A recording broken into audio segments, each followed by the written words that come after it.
If howling wind and big waves are your playground, then the Appleflap Noseless is your perfect partner. The outline curve follows the shape of bigger and more hollow waves, making the board perfect for those conditions. It takes a bit of getting used to not seeing a pointy nose, but less swing weight, easy travel and a slightly looser feel are big advantages.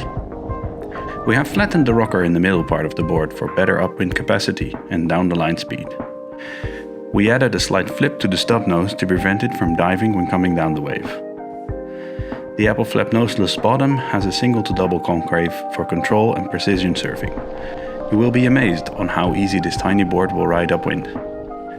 The narrow tail with pinched rails will give optimal control at high speeds and in bigger surf. The narrow tail makes a surprisingly stable platform to land on while jumping. The Appleflap Noseless also features a grab rail in the deck to further help with strapless tricks.